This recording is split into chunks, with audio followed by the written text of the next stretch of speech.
Yeah. Yeah, square dancing is a whole different thing. Yeah. But it was the do-si-do where she moves us around. Right, right. So, hello. This is WGSN-DB, Going Solo Network Radio and TV and podcast #1 Internet Singles Talk Network. And this is Let's Talk About Dating with Barry and Christine. Hi, Barry. Hi, Christine. So today, the C word, the commitment word. Yes. So, is it your partner that's afraid of commitment or is it you? I think that's such an Oh, yes. intriguing question. It's very Well, it could important. easy. It's easy. It's like it's you or it's them. Done. Okay, next question. No. Yeah, really. It's- So many answers, so many answers. And it's yeah. so funny how stuff just comes up. And so I'm thinking about the subject. And then today I had a conversation with a client. She's an ongoing client and she's in a really happy relationship. They've been together for not quite a year. Hmm. And so today her big thing was, oh my God, because she's been saying she's the fast one, like my late husband one, and I'm the slower one like he is. So I keep going, oh, I understand how hard it is. And I keep listening to her side of it. But so one of the Yeah. things she's been saying is she's really wanted to meet his friends and his family. And he's a newer widow than she is. And so he's been very careful about that. And not that he doesn't want an ongoing relationship with her. So then she's been kind of annoyed about that. So today she calls and she goes, I'm so upset. I go, what happened? She goes, he put our pictures on Facebook. I'm like, why? What? What? I said, oh, we're such girls. That cracks me up, boy. It's a So kid. that's also a question because the thing about commitment is, it's like social media now plays into conversation. Mhm. Are you so committed that you can put stuff on social media like Facebook or Instagram, or is that sometimes you jump the gun and do that? Yeah. So the question about commitment has lots of layers to it. So we definitely want So to cover many this ways. conversation. And the No, different stages, the different step well, forward, yeah. step back, the whole cha-cha about commitment. Well, I was going to say about that because I was just talking to a friend of mine. Her adult daughter had been with her boyfriend for like 6, 7 years and just broke up with him. And he's a sweet guy, but it's like the conversation from what I've gotten so far, I don't know the whole story, but it's a sense of basically that this was something that's been brewing for a while. Because commitment is not just about do you jump into commitment, but also do you maintain commitment. And in this context, the question becomes like, if the commitment is moving to shaky ground, what do you do about it? Do you Mhm. have conversations? Do you discuss? Do you take positions? Do you discover what the other person really is? Have you discovered have you gone apart, in which case there is no commitment left, or you basically got a hiccup in the road and you want to figure things out?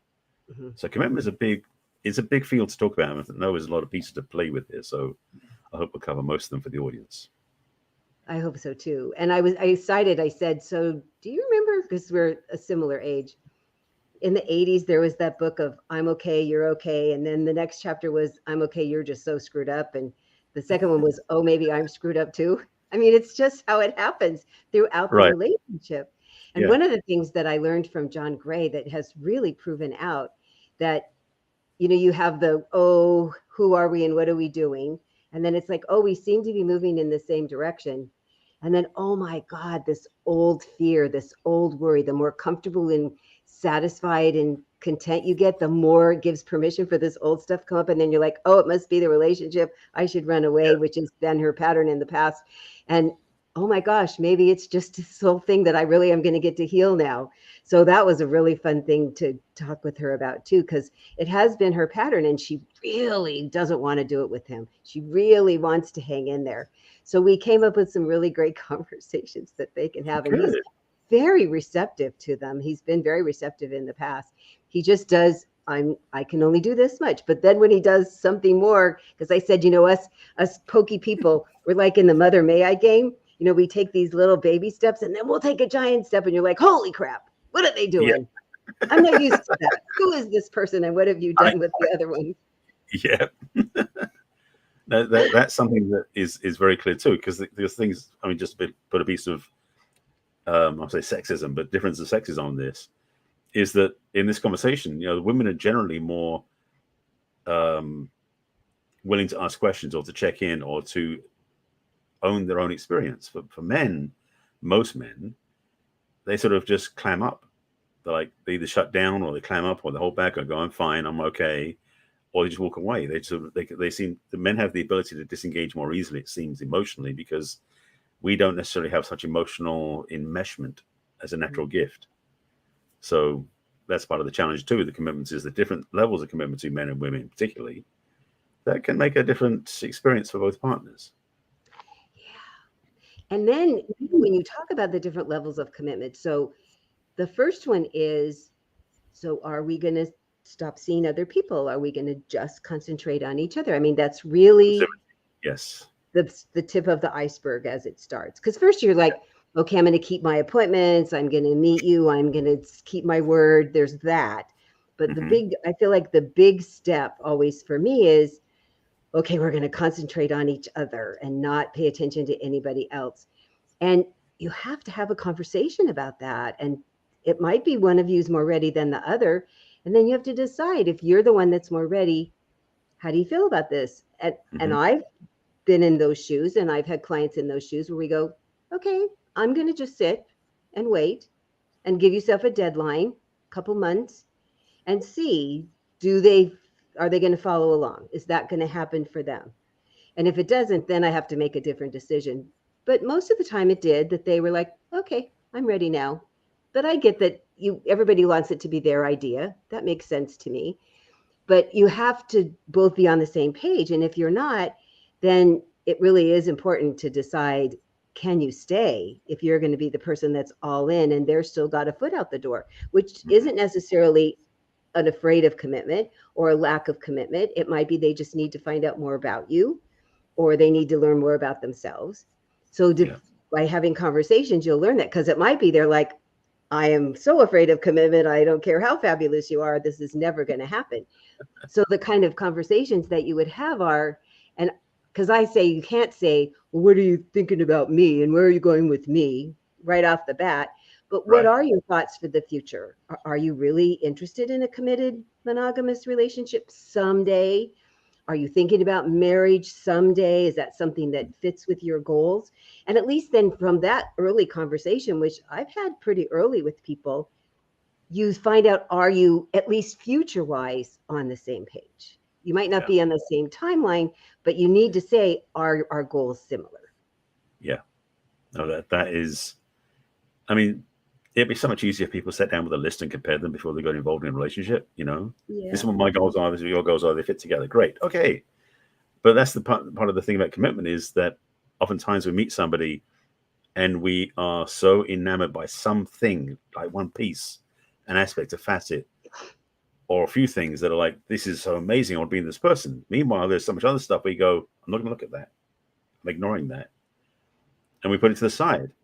And so we don't actually compare lists or criteria or choices equitably early on. So we don't know ultimately if this is going to work out. And so, I mean, so many relationships, frankly, I'm amazed they do even work for more than 6 months, because the people going into relationships don't seem to do any pre-awareness, pre-planning, or opening conversation. Nope. They have those things with those prenup agreements. Well, why don't you have a prenup discussion about what you really want to do together? Yeah. Just a thought. I mean, maybe it's crazy. Makes sense to me. I know I've mentioned before that when I had my event production company before I became a coach 13 years ago, almost 14 now, I would talk to these couples about, we'd be driving around looking at locations and meeting vendors, and, let's talk about how you're going to handle your money with the wedding and in the future. And what about kids and religion and vacations? And it was amazing, the stuff they hadn't talked about. And I thought, geez, I would have dated somebody for 6 months and I'd know the answer to all those questions. I can't imagine getting engaged and having a wedding date. And they're like, I go, when do you think you're going to talk about it? Oh, after we're married. Ooh. So we would talk about it in the car. Let's have a dialogue about that. I didn't know I was going to end up using this as a coach, but oh my gosh, I was amazed. And I find that now with people dating. We look like Chinese food and Mel Brooks movies. Well, that's nice and not enough. So Yes. let's have a real conversation about, do you go to church? Is that a big thing to you? Are you really interested in having a committed relationship with just one Mhm. person? Are you more into casual things? There's not a wrong answer. It just might not be right for you, but you have to find out who are they and what's important to them. Yeah, I mean, the dating apps do provide some cursory things like political allegiances, religious preferences, um, dietary preferences, those sort of things, which are really helpful. But there are many, many, many people who fit the criteria you want if you're using those three items. Yeah, There's so yeah, much more to that. yeah, So, like for me, I'm a science fiction like fan, big time. So the what if conversations just is what if and possibility thinking is so much what part of my way of being. I'm since a teenager, and I attribute it to science fiction because most science fiction was written as a what if, probability thing. It wasn't about historical fiction or non-fiction stuff. This is like, let's create a future we don't know what it is yet type thing. It's really fun.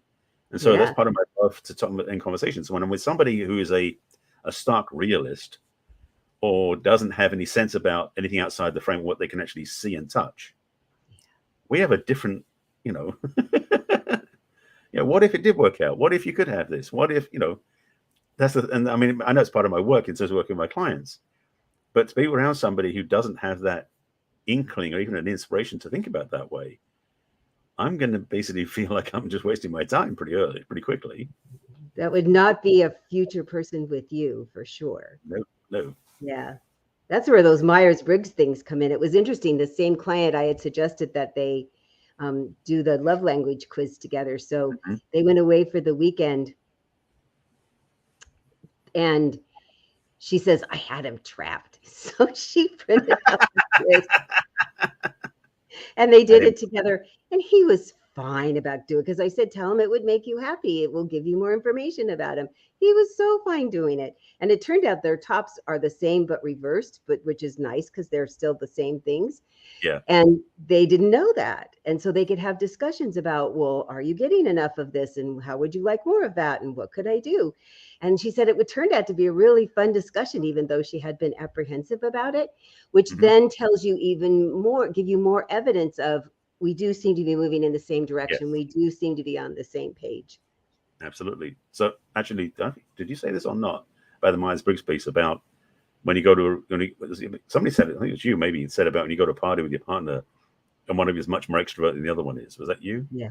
Yeah. Was you? Yeah, I remember the conversation because that understanding about you don't have to be the same, but you Mm-mm. do have to understand each other's preferences so you can honor them. Yeah. That's the key. Yes. Yes. So whether it's love languages where you know that your partner's love language isn't yours, but you make sure to include them by expressing love the way they are wired to receive it, so they feel included, that can work. It's not like you must have the same love languages or the same Myers-Briggs comparatives or the same introvert extrovert skill range. It's No. about understanding the differences and honoring them because frankly differences are normal. Mm-hmm. Because I've been studying human design for a couple of years, and even though I'm still a novice, but there's certain people on certain chart definitions that I just simply go, not going to feel a match to that. But there are some that are just different from mine, but it's such a rapport and such a resonance. It's like that fits really Yeah. well. Yeah. So it's not about exact matches. That doesn't work. No. And so when we go to meet somebody, it's like they say opposites attract. Well, in some ways that's a good thing because you want Mm-hmm. difference, contrast. Mm-hmm. Mm-hmm. But again, focus on if you're in a committed relationship, how do you participate where it's not all about you, but how you can value or edify or honor where they're coming from. Yes. So one of the things that we talked about today in my conversation was be really clear about what you want and ask Yeah. for it, and then really pay attention to your reaction when you get it, because that's when you go, oh, it is me. I'm the Yeah. one that's nervous about commitment. And part of her worry was giving up her independence. She's been single for a little, her husband's now been gone for 9 years. His has only been gone for less than 2. And so she said, I said, well, tell me your big afraids. And she said, well, I'm afraid that if we move in together, he will change because her husband did. And I said, well, that's a conversation to have. So we crafted a conversation. And I said, well, how would you feel about not living together and staying in your house? And she goes, I think I would be comfortable with that. I said, well, then that's another conversation. So we had made up a conversation about that. So when you say, maybe not hard, fast rule, but this is one of my options, one of the things I might prefer. And then you see, how did they feel about that? Would he be fine being married or committed and still living in the same house? Because they go back and forth as it is right now, and that you would still have your sanctuary to go back to now and then. And I said, there's nothing lost in having that conversation, because most people are very afraid about having that conversation. Well, yeah, because the risk of losing them. They might say absolutely no, or they might get offended. Yep. And I craft conversations very carefully, but I still don't know how the other person's going to receive it because I'm not there. That is such a powerful piece. Actually, something you said earlier about the how you respond to when you get the answer back. I've said this thing a lot of times when people would make decisions, because I think what we do as humans is we tend to negate our own inner wisdom when we know the truth, but we don't actually respond to it. So we basically pretend it doesn't happen. I've done this thing with clients before about when they come up against a stark choice. And I said, if you can't make a decision about which you want to do, the one on the left, one on the right, flip a coin. The reason being is not because you flip a coin and it decides for you, but you flip a coin and you get to know how you feel when you see what decision was made for you. Yep. So when you flip the coin, it comes up heads, and the choice of heads, you go, oh, great. You knew you wanted it all the way through. Yeah. Or if it comes up and you go, I didn't want that one. Then you know it's the other one you want. It's like, we use the coin as a reminder to ourselves that we know the answer inside. Just, trust it. Oh, I remember you saying that in one of our really early videos, and I have used it ever since, because I thought, oh, this is I'm so glad you brought it up again, because isn't it the truth? We don't always want to acknowledge the truth, but boy, you sure know it when you flip the coin. You may not know it. You may not know how you feel, but you certainly know how you react. Yes. And often you're going to go, how did I not feel? How was I not acknowledging that this is what I really wanted and this isn't what I really wanted? Yeah. Oh, so helpful. Whatever we can do to help us with our subconscious, because so much of our afraid is from old messages, that we've had somebody leave us because we were our true self. Well, they weren't the right person. It's still hurtful. It's still painful. It still makes us more cautious. And if it's happened a few times, where, how we know that if you have the same thing happening over, we need to make a change inside. If you've had it happen too many times, you're really battered and bruised. You've, war torn. So then when you and I help them process that, to go, oh, there's a way to probably have it not happen the same way again, and certainly a way to adjust our reaction to it, because that's even more of the key, because shit's gonna happen. It just does. We only have control of our reaction. Right. That's such a key piece, is the recognition is that we have dominion, but also we have the ability to hear our own experience, our own feelings, our own reaction. And sometimes it comes to commitment, we don't trust it, because a lot of times we're running commitment in the logic of up here, versus the feeling that our body knows exactly what the truth is. And so that shift to verify or to test or to evaluate the commitment in a way that is visceral is much more powerful. So that, because the thing is, we're talking about your partner afraid of commitment, or if it's you, if you're afraid of commitment, you'll feel the fear. But if you're just thinking that it's not going to work, you don't know what you're feeling yet. So it's worth checking in. And really have a conversation with yourself or with a trusted source that will listen to your words and feed them back to you, and maybe dig in a little deeper underneath to say, is this truly a problem? Is it a made-up problem? Is it a past problem that's just showing up again? I mean, we always just think problem, and they're always the same, and it's so not the truth. Problem can be so learning and so educational. Oh yeah, I remember feeling this way before, and oh yeah, I remember that it was because, my dad did this, or my mom did that, or I have a first boyfriend, and does that still fit? Am I Yeah. still that person? Is that something I still need to work on? Or, oh no, I've really done work and I'm past it, but it's still this residue in my back of my little lizard brain. So when you're having this reaction, this visceral reaction, pay attention. It's a good message. It's like, wow, this is something that's going to be really helpful. Yeah. That's the Almost other part. always. Well, that's the thing also. I mean, I remember one teacher talking about this once. Totally, this is sidebar in a way, but it makes sense. Is oftentimes we get a pain for something or an upset, and we do something to try to suppress it because we don't want to feel it. But the thing is, those reactions, those pains, those feelings, they're symptoms, they're signposts, they're signals to indicate where something's out of alignment. Mm-hmm. So, the whole thing about when you forget a stomach ache and you take a pill to numb the ache, you don't know what is causing the problem in the first place. All you do is just numbing it out. But if you have an upset, in this context, being upset, and you, as a witness to the upset inside yourself, and this is going to sound really spooky, but it works. You have a dialogue with the upset to ask it why it's there, what's going on, what is its message? Because that upset is there for a reason. Yep. And if you are able to talk to it like you would to another person, you might be surprised at what answer you get back that would be like, oh, now I know.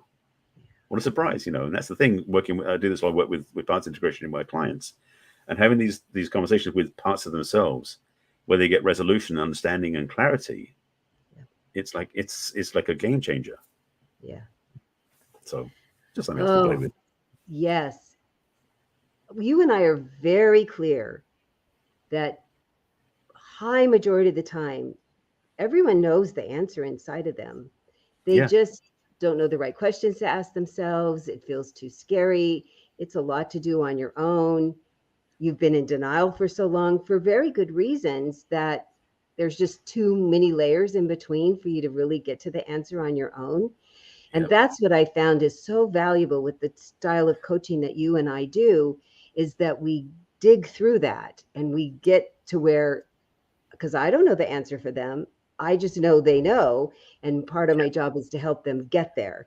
Because it's so fun when she says, because we're like, why do you think you felt that? And what do you think was going on? And it took, a little bit. And then she's like, I think I was just afraid. I said, I think so too. There you go.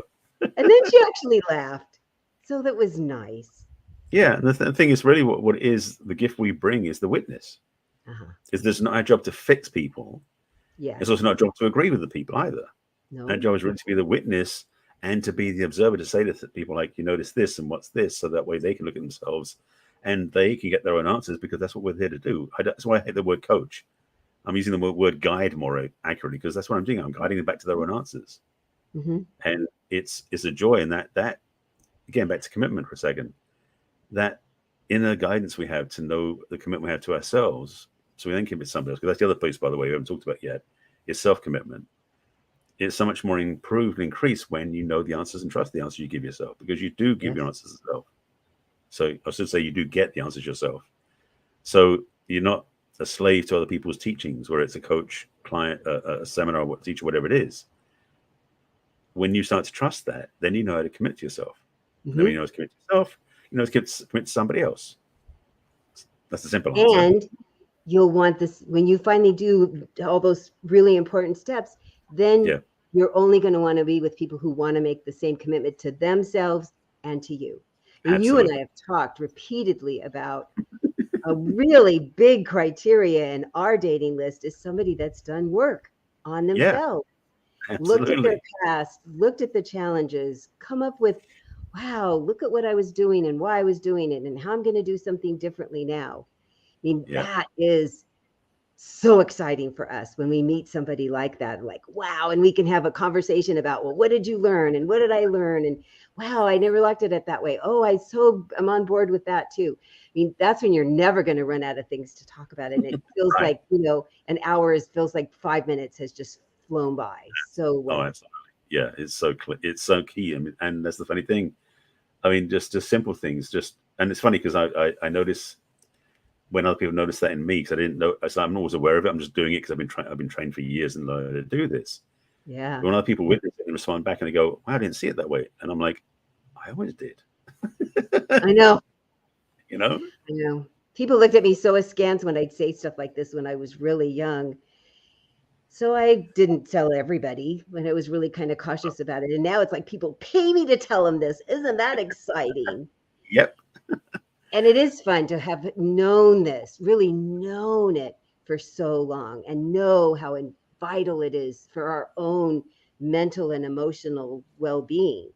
Yep. And then the step that happens after you've done your own work and you're now more clear about commitments to yourself and keeping them, and why don't you want to keep this one? Let's be really honest about it. I mean, get real with yourself. Mm-hmm. Then that's going to be your criteria for the other person. Yeah. Not that they're doing it exactly the same way, but they have the same incentive. They have the same desire. They have the same drive to keep learning about themselves. Because I think that that makes us even more curious about the other person. And we know that their level of commitment, at least to their self, is really high, which makes them capable. We still have to get across if they're available, capable of making a really strong commitment to another person as their partner. Because one of the things that I found helpful when Cece was writing to us when we were talking about the subject today, Cece, our lovely producer, that she's known women, friends who feel like things are going along and then they don't. Either they just keep going and they don't want to get any, the partner doesn't want to get any closer, or they just disappear. Right. So the more clear you start with yourself, the more you're going to be in a place to say, this is what I'm looking for. You know, we've been going out exclusively for like 3 months or 4 months or 6 months. Hopefully I would have had that conversation sooner. And what is it that you're looking for? You know, what is your desire, and what are the criteria that you need, and how are things going with us? Not that necessarily they're going to make a commitment to you yet, because maybe you don't know yet, but is it in their sphere? Is it in their goals? Because you might not be the right person for each other, which is certainly important to discover. And if you are, it's really good to find that out. If we're both on the same page, we're both thinking the same thing about the other person, which was so funny when she's been hoping for this. And then when it happened, she's like, what? Surprise. Laugh out loud. She goes, I'm sorry. I'm really supposed to be sitting here being more sympathetic, and it'll come back in a second, but it just cracked me up because we've all done this. We've all done this. We've all backed up because we hadn't really gotten to in a clear place with ourselves. That's our first indicator. I've come to this point so many times, and we're talking about when we're on dates too. Self-awareness is extremely sexy. It's very hot, huh? Well, and that's the thing is we're talking about is exactly that point. Is that when we become self-aware, and when we gain more self-awareness and we live that way, it makes interaction with somebody else so much better for them as well, because we know how to be more honest and more connected, and also to be more present to them at the same time. So if you meet somebody who's in the same boat, we're both self-aware, the quality of communication, the quality of connection, the quality of just enjoying each other's company is increased dramatically. Mm-hmm. Reason why it's on our list as a requirement. Yes. And also the really surprising thing, it's interesting, I was surprised, that the more authentic I am, of course, the more authentic they are. But how quickly we figure out we're so not the right people because we're both being so darn authentic. Yep. You know, that whole, yes, you want to put your best foot forward, and yes, you want to be pleasant. And the words that come out of my mouth are still very authentic about who I am and what's important to me and what I'm looking for in my life in general. And I get reciprocated by the other person talking about what's important to them. And there's times we get to the end of the conversation and go, gosh, you're such a terrific person, and this is so not going to work, because we were both being our authentic self. It was so refreshing. It doesn't happen very often, but I really like it, even when it doesn't work out, you know? Right. Well, that's the thing about it is there's no, I mean, mystery's good, but not in the sense where you don't have a clue. Yeah. like playing the game Clue, you have to keep getting clues, right? Right. You can't play the game without clues. No. It's in the title. That's such a key thing. It's like, it's so much easier to have an honest conversation with somebody up front Then you keep prolonging the agony because you're not sure, not sure, not sure. Oh, It's commitment comes from a place of clarity. I mean, commitment really is about living in a place of truth and integrity and clarity about what you want. And that also clearly makes it clear to yourself what you don't want. yeah. It makes deciding, it makes choosing, makes dating so much clearer. Yep. You're not upfront. It's like that person's what is like, yeah, that goes in the commitment column, that doesn't go in the commitment column. Yep. But boy, people don't do that yet. At least not as much as we can help them with. I know. It's easy and hard. Hmm. And it's funny, one of the things I listen to Dr. Laura every day. She's my research every day on the radio while I'm working on my computer. I just listen to her in the background. And she says, I'm so tired of everybody saying things are hard. Brushing your teeth every day could be categorized as hard. Do you do it anyway? Dragging yourself out of bed in the morning could be hard. Do you do it anyway? So if there's things in dating and relationships that are hard, oh well, do it anyway. So having these really transparent, authentic conversations. So one of the things I think we could talk about a little is sort of the stages, about timeline is so ambiguous. Yeah. But It's how you're feeling, if you're starting to feel more feelings, you need to check in with them. Check in with yourself. Are you just too needy? Do you have enough going on in your life? Do you know enough to open your feelings more to them? If you've done all that, and yes, it's the truth, then you have to say, I'm catching feelings about you. How are you doing too? And they might say no. They might say no. And oh, poor baby, I'm so sorry. At least you know. There you go. You know. And good guys, I will say this till the cows come home. Good guys will tell you the truth. They just will. Yeah. They want you to know them authentically. So if they're not feeling it, they will tell you, not yet. Don't know if it's going to happen. Not at all. Or, yep, on the same page. They really will tell you if you ask them in an I'm curious way and you don't fall apart. Right. That's the hardest thing on you poor guys. When we get really upset and you feel so responsible, it tears your heart out because you're a good guy. We want to fix it. Mm-hmm. That's the wiring we have. It's like the guy's focus is to fix and resolve it. Yeah. And so to let a woman stay in the upset is almost antithetic to who we are. Yeah. And that's dangerous because oftentimes she needs that space to really get to the bottom line of the truth. And the thing for me that I've had to learn, I'm still learning at times, is can I just witness it, hold space and not try to do anything except be present so that she can figure it out for herself because she can. Yeah. Not my job. Yeah. Yeah. But boy, it's not an easy, because it's not none of the, I think any man was raised with this understanding. So we've been in this place of, it's like, okay, where's my toolkit? Let me fix it type mentality forever. And so that decision point is so key. And yeah, I agree with you. And it is more and more men. I mean, women are way ahead of this one in terms of being able to be honest. Yeah. Although women have their issue because they get caught up in the emotions and they don't necessarily see the truth as easily. No. We get numbed out to it, so we're not honest either. So we're both dealing with handicaps. But how to communicate clearly. So the ongoing discussion is really how do we stay true to ourselves and then true to each other, even to the point we say no more and we're out. Even if somebody's or both of you are going to get hurt. Yeah, it's important to keep practicing being authentic and honest with yourself first, and then the other person, because you won't stay too long.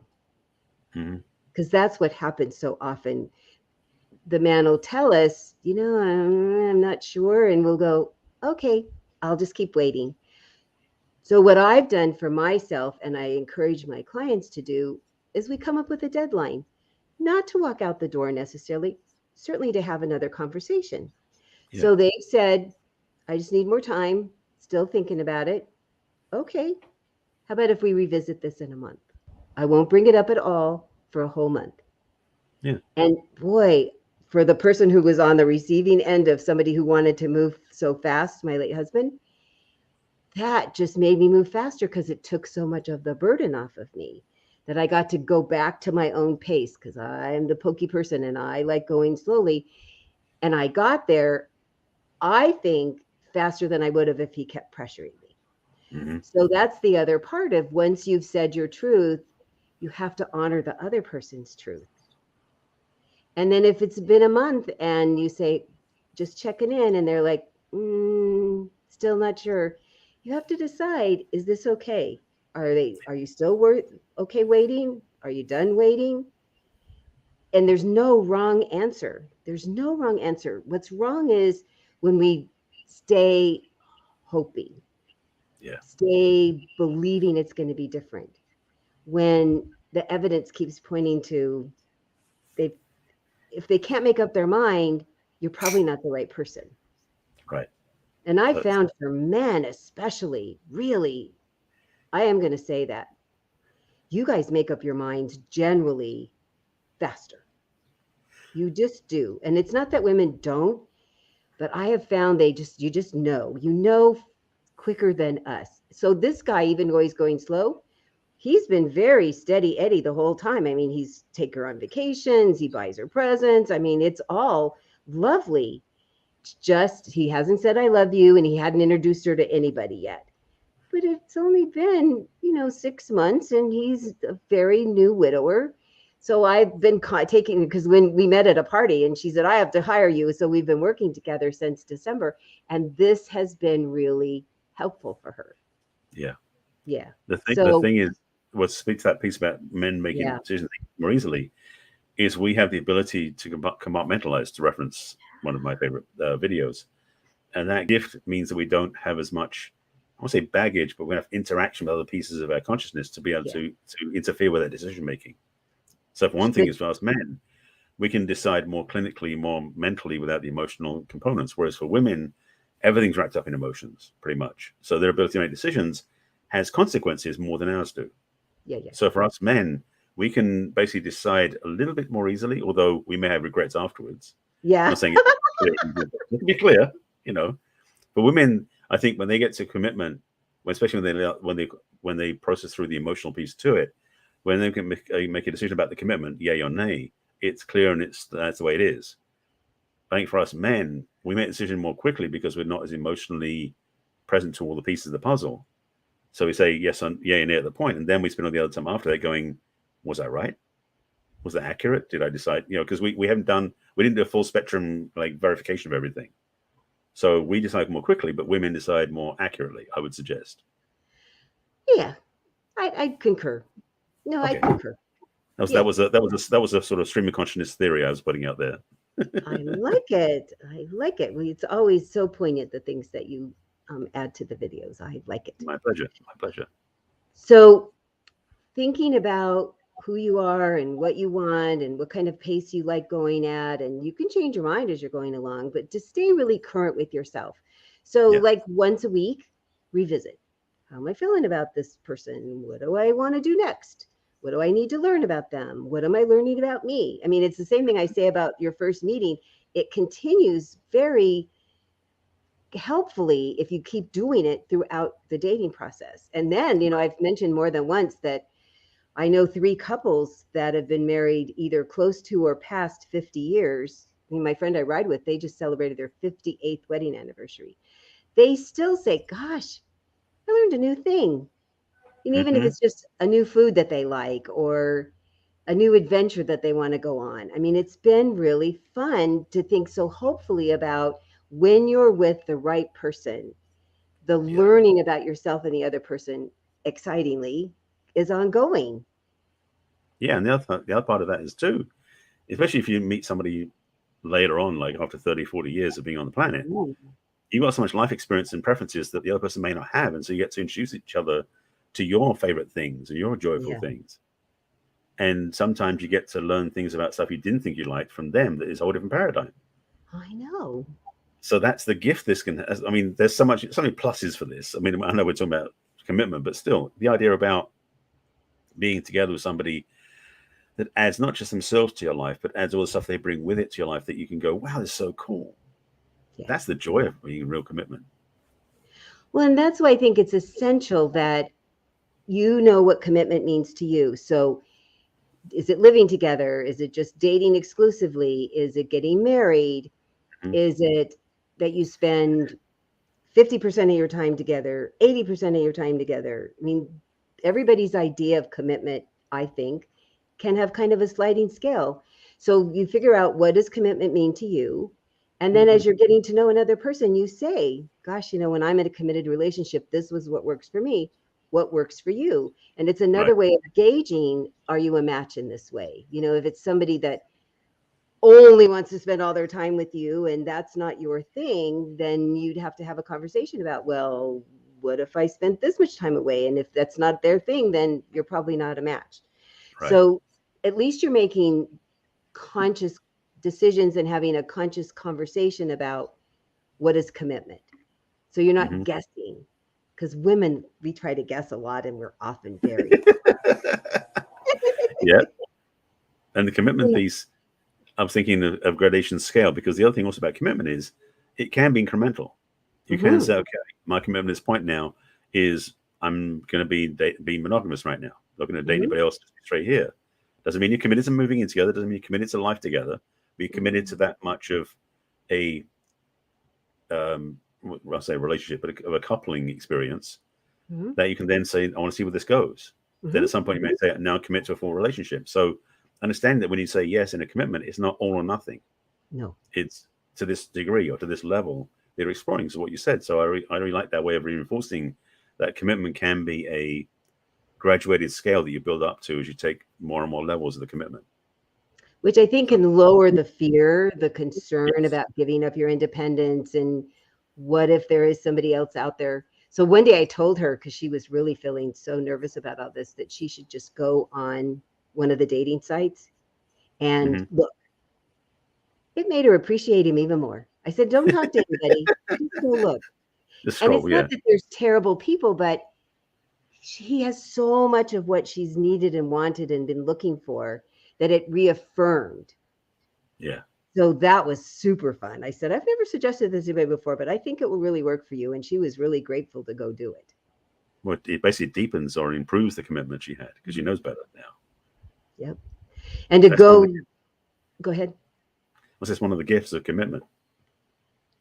And to take that commitment thing even farther, when you said there's all the different levels and Yeah. gradations and the scale. And I've mentioned this in one of our videos before, that I have a really close friend that they'd been married for 20 years. 20 years.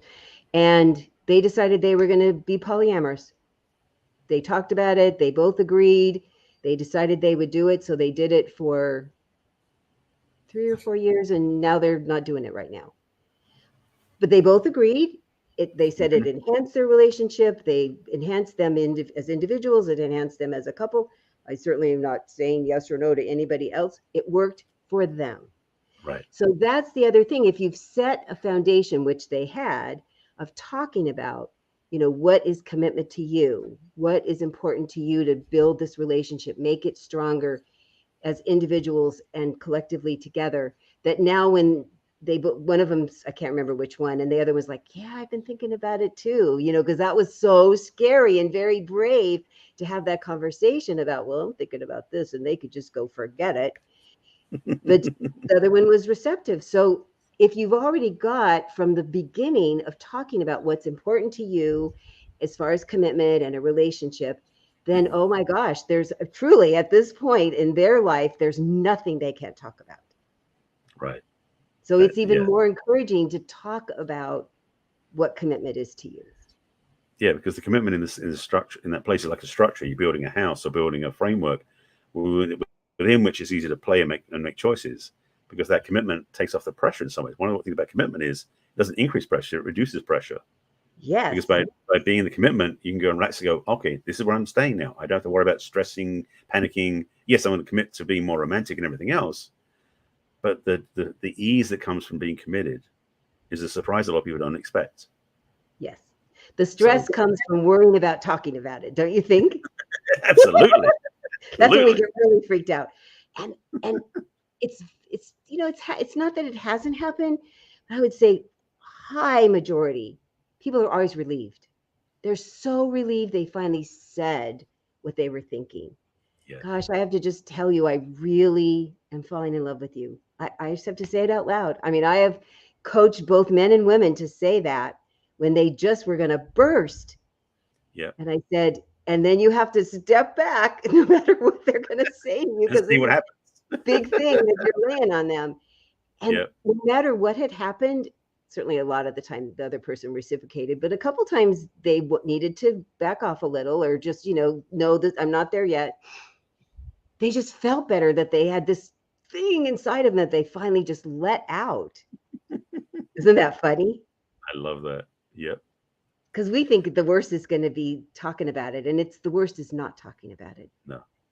Because the other person's like, what's going on? I know there's something going on. There's all this like nuclear power bursting out of you, right? Yep. Commitment is a good thing, especially when you choose it honestly. Great. Especially to yourself, right? Well, that's a given for me. For both of us. We are the commitment phobic, or commitment fanatics. That's the right F word. Yeah, phobics, no. It's an F sound, even if it's not an F word. Yeah. So if you're having problems feeling committed to people, or you're having trouble with somebody committing to you, because that's probably the biggest complaint that you and I hear. Nobody wants to make a commitment. We, as you've heard, we have lots of help. We have lots of solutions and tools and ways to get you to the answer that's already inside of you, right? I mean, really, that's what we're here for. Yeah. So if you'd like to talk to me, you go to my website, which is www.theperfectcatch.com, and click on what's holding you back from love, and you can fill out a questionnaire and then schedule a complimentary conversation with me, and we'll get to the bottom of it. Just as you heard my clients now, she said, I feel so much better at the end of the call, and that's my goal. You can also send me a private email to Christine@theperfectcatch.com, and you can reach me on all the social media platforms and see Barry and my video and my separate videos, and sign up for my newsletter on Facebook and LinkedIn and Twitter and Pinterest and YouTube and I forgot. Instagram. I kept thinking Twitter, but I knew I said that. Yeah, no, Instagram. Where Barry is the real Barry. Indeed. So how would they reach you, Barry? So similarly, I have a website, and also in my case, everything I have is pretty much my name, which is Barry Selby. So barryselby.com is my site. And on the front page of the website, at the top of the screen, you've got a link that says take a next step. We click on that to have a conversation with me, and it's a free complimentary chat. Just click on that, fill out the form, and we can schedule a chat. And at the bottom of the screen, if you just want to join my email list, there's an opt-in right there at the bottom, so you can join my email list. Also, my website is some of my video series I put up there. Also, my signature online program, my book, and coaching opportunities as well. So a lot of stuff on my website. And on the social media side of things, I have my name is Barry Selby on every platform except Instagram, because that is the real Barry Selby, as you said. So, and I just put up for my first 2 videos are on TikTok now. So I'm officially a TikTok user, which is like, wow, that's surprising. So Barry Selby on TikTok, Twitter, LinkedIn, Facebook, Pinterest, LinkedIn, YouTube, and Clubhouse. So you can find me all over the place. And Clubhouse I'm active on as well. So come and get help. Reach out. One of us has got the stuff you need, and test drive us. We love being test drove, right? Yes. And we're here every Thursday at 1:00 Pacific and 4:00 Eastern with Let's Talk About Dating, with new advice and answer your questions. Please feel free to write to us and tell us what questions you have that you'd like us to address, and share this video with your friends who you think might be interested in hearing about this, if they're that same complaint of nobody's making a commitment anymore. Yeah. We'd be so happy to talk to you. Maybe look forward to it, and we'll see you again next week. Okay. Bye for now. See you then.